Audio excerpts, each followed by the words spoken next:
to be happy, right? We get married because we're in love, and what do we want once we get married? Well, we want to be happy together. What do we want for our kids? We want them to be happy, right? This is one of the most neglected topics of all when it comes to marriage preparation, preparing for lifelong love. Yet it's so important. The research shows it's one of the most important things that you can cover as a newly married couple or an engaged couple. Let me tell you something. The habit of happiness stems out of an experience. In fact, we were speaking in the San Juan Islands for some friends at this little camp. Have you ever been to the San Juan? So gorgeous, you know. And anyway, we were done with our remarks, and we had another engagement we needed to get to. And so there was this little four-seater Cessna that rickety picked us up little on a grass, runway, and literally deer had to scamper out of the way when this plane came in to pick us up. It was just picturesque.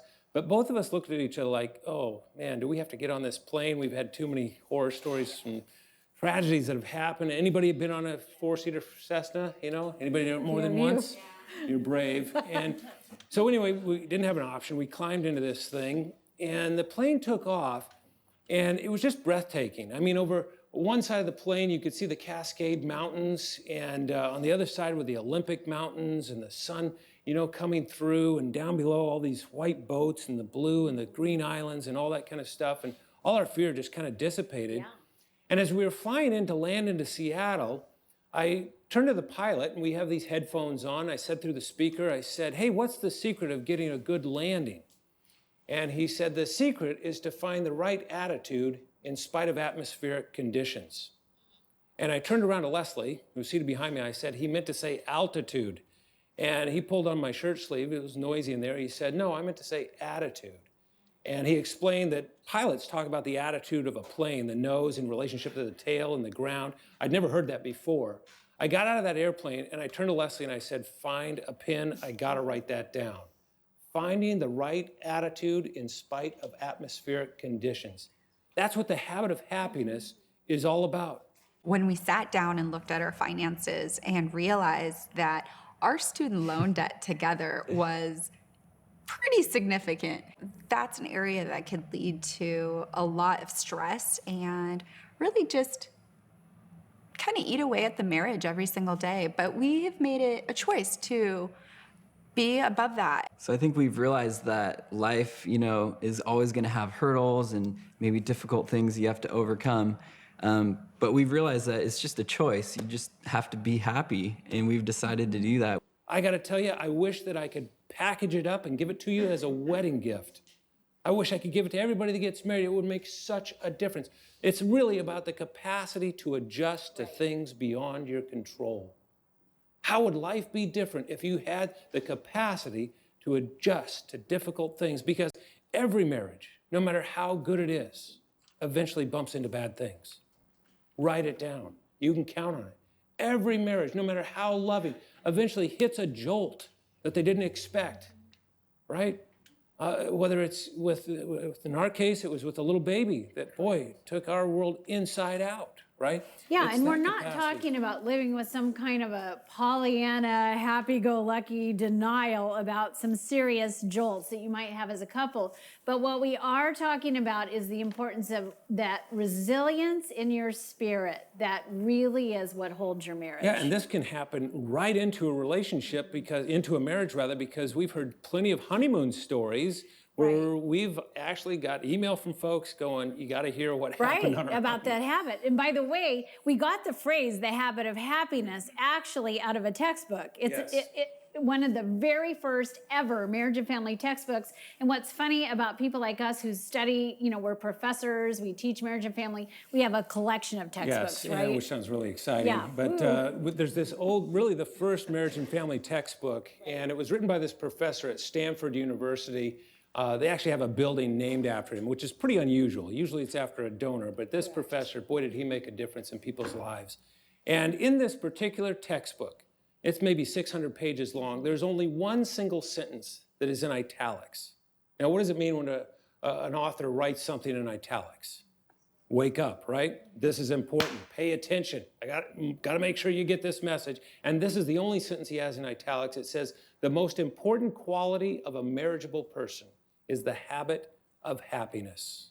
And then he began to unpack that. That's where Right. we got the phrase. Yeah, out of some deep research he'd done, not just an opinion, not just armchair psychology, but really what research shows is that that capacity, that resilience of spirit is one of the most important gifts you can give. Adaptability and that capacity to engender optimism when things aren't going so well. When it comes to marriage, attitude is everything. Every moment is like we have the opportunity to have it and make it as fun as we want it. So sometimes after a bad day, we'll be in the car, we'll be on our way to somewhere, and he will just in that moment go, you gotta choose to enjoy tonight. It actually works. I hate when he says it because it's so annoying. It's just been crazy how that little attitude adjustment can really make a big difference. As a couple, you never know how soon this can become important. And we had the cutest example of early on this being a really important lesson for a couple. We had the sweetest girl who was in our marriage prep class. And she came back from her honeymoon and looked us up instantly and said, I need to share a story and tell you how that idea of the habit of happiness saved the day for us as a couple. And I said, what in the world happened to you? And so here was this cutest, bright-eyed new bride, and she said that her husband had planned a surprise destination for their honeymoon. They got married in Seattle. He took her to his favorite spot on the face of the earth, which was a surprise honeymoon to Mount Rainier. So he loved to mountain. In a tent. Right, in a tent. He loved to climb. He loved everything about it. Perhaps didn't think through all of the implications for a honeymoon, and she did not know to prepare for that. But it was his bliss, and he took her there. So she said, here I am leaving the church. You know, I'm picturing that we're headed off maybe to some tropical destination or who knows what. Instead, it becomes clear to me we're headed to Mount Rainier. And she says, it's getting rainier, it's getting colder, it's getting rougher.